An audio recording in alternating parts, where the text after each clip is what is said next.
Alright, we got proposition 7. This is a rewritten enunciation because I find the original one to be long and confusing. If a plane cuts a cone perpendicular to the plane of the axial triangle, it will make a conic section, and the lines drawn parallel to the line of the cutting plane on the base will be bisected by the line that is the common section of the axial triangle and the section. In a right cone, the diameter is perpendicular to the ordinate-wise lines.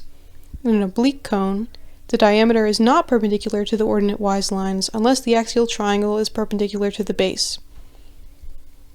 We got a cone, ABC, and I'm just going to draw axial triangle ABC. Then we have a cutting plane. First, I'm going to draw some line where the cutting plane intersects the base, and we're going to label it DE.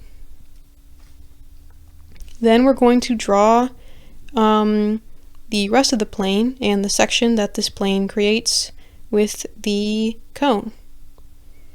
So, for example, I could draw a section like this if the plane was oriented like this. I could draw a section like this if the plane was oriented like this. Let's just keep it here for now. So now we can pick any point along the line DFE. F is the point where it intersects the axial triangle here.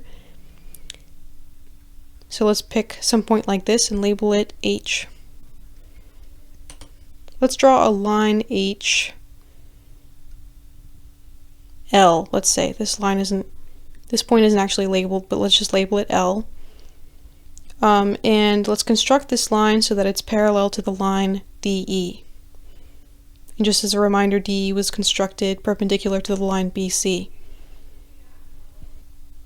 So this is a similar setup to proposition 6, which we just did, where we picked some point on the surface.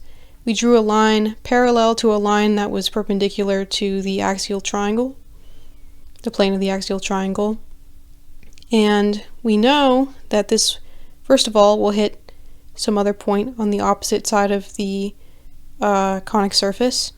We know, secondly, that it will pass through the plane of the axial triangle, and we will know that the axial triangle will bisect the line HL. Where will it bisect the line HL? Well, if we draw a line FG,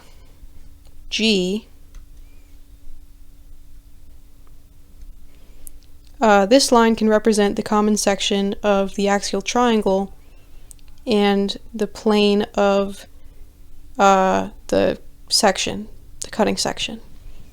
So, since we know HL is bisected by the axial triangle and FG is the line that's lying in the axial triangle, HL will be bisected at this point. We'll label this K. So this is essentially one half of the proposition, because the proposition is just about constructing what we learned earlier in the definitions was a diameter, a line which bisects lines drawn ordinate-wise to it, where ordinate-wise means parallel to some line in space. We have a diameter which bisects lines drawn ordinate-wise to it, and that means that this line is drawn parallel to some other line out in space. Now, another question which this proposition addresses is, do we know what this angle is? In some cases, this angle might be perpendicular, 90 degrees, but in other cases it might not be. And what kinds of cases are those? So, we already know that the line DE and the line BC were constructed perpendicular to one another.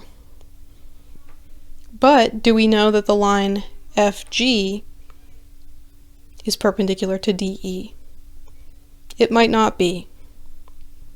And if DE is perpendicular to FG, then HL would also be perpendicular to FG because HL was constructed parallel to DE. So they would preserve the same relationship with FG. So Apollonius says that there are three cases. The first case is if this is a right cone. The second case is if this is an oblique cone, but the triangle ABC, or the plane of it was constructed perpendicular to the base BC. And the third case is if this is an oblique cone and the triangle ABC is not perpendicular to the base DE.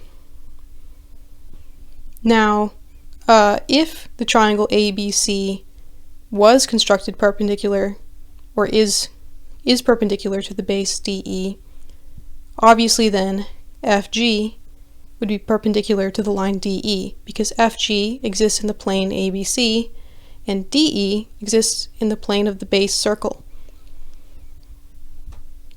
So in both the case of the right cone and in the case of the axial triangle being constructed perpendicular, DE would be perpendicular to FG. But if the axial triangle is not perpendicular to the base DE, then similarly FG will not be perpendicular to DE. For the sake of thoroughness, so this is hypothetically a right cone. And the definition of a right cone is that the axis is perpendicular to the base. So already if you have an axial triangle, there's no way to draw an axial triangle which isn't perpendicular to the base, because an axial triangle passes through the axis, and in a right triangle the axis is always perpendicular to the base. So this is why there is no case in a right triangle where the diameter is not perpendicular to the ordinate. Let's draw an oblique cone now. I'm going to make this very obviously oblique.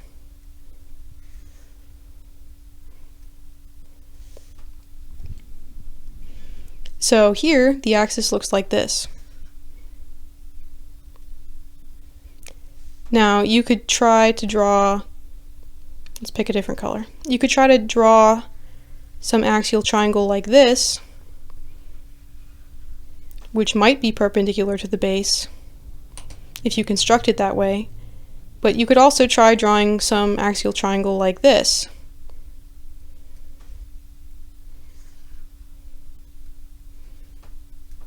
And if you just look at this, it's obviously this angle is not 90 degrees. So because an axial triangle isn't a specific triangle, you can pick and choose it. It's just any triangle that includes the axis in the same plane and is connected between a vertex and a diameter of the circle. There are tons of diameters of a circle, right? So in an oblique cone, you could pick many different axial triangles which might not be perpendicular to the base. They might have completely different angles to the base. And this leads us to the porism. And the porism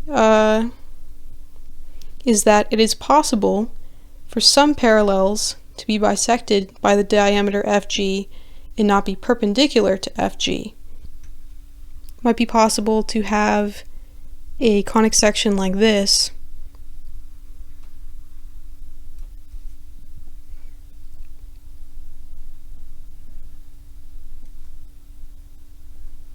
which maybe bisects lines drawn like this, and this might not necessarily be 90 degrees. So that's the end of this prop.